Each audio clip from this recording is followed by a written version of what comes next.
Hello guys, we are back with our next lecture. In this lecture, let us go through the next question. Okay, so this question belongs to GATE CSC 2013. The question is which of the following statements is or true? Okay, so the best suggestion which I give is so whenever you see true or false questions, first write this true word in your book, guys. So they will be giving you a book, right? So rough book you can say.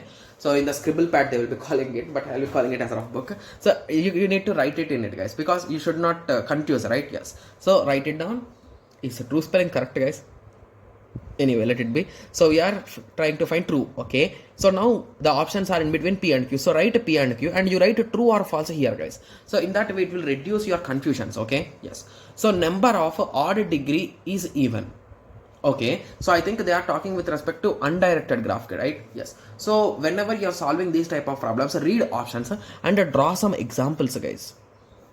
So this is one example, this is one example, this is one example. What else will be the examples? So this is one example, assume in that way. Okay, so they are saying a number of odd degree vertices is even. So what is the degree here? 1 2 3. Okay, 1 2 3 3 3, and the count is even, hence statement 1 is being followed. Similarly 2 2 and 2 satisfied. Again here also it is a 2 2 2 2 2 2. So the basic thing is this is a standard thing, guys, because we are talking in terms of a graph. So whenever you are talking in terms of graph, if a particular vertex is there, it is going to have some incoming as well as outgoing, right? Yes. Similarly, if there is a particular vertex here, so if it is having only outgoing also, it is going to stop at some other edge, right? Sorry, some other vertex, right? Yes. So always the degree of these two, guys. So basically, if you assume in this way, so here the degree is 1, here the degree is 1. If you add one more edge, here the degree will become 2 and here the degree will be 1. So indirectly it will run in this way, and whenever you close it, all the degrees will be even, guys, most of the time. Okay, if there is some other edge like this, it will be different, but if it is a cycle type of thing, it will be even. So in that way, so that's a standard statement. So with that conclusion, you can say that P is a true. Okay, and the second option says that sum of all degrees is even. So this is also a standard thing, guys. So any graph you take, the sum of the degrees will be even.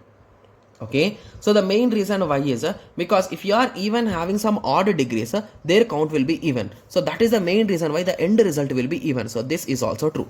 So hence now you check your thing, that is a true. So they asked about a true, so both of them are true. So C is the correct answer. Got it? Yes. So most of the time students will be doing silly mistakes, like in question he will ask true, but they will keep answer for false. So those type of silly mistakes should be avoided, guys. Okay, yes. So I hope everyone got a clear idea with respect to this question. So in the next lecture, let us continue with the next question. Thank you. Thanks for watching. Like, share and subscribe for more awesome videos like this. Thank you.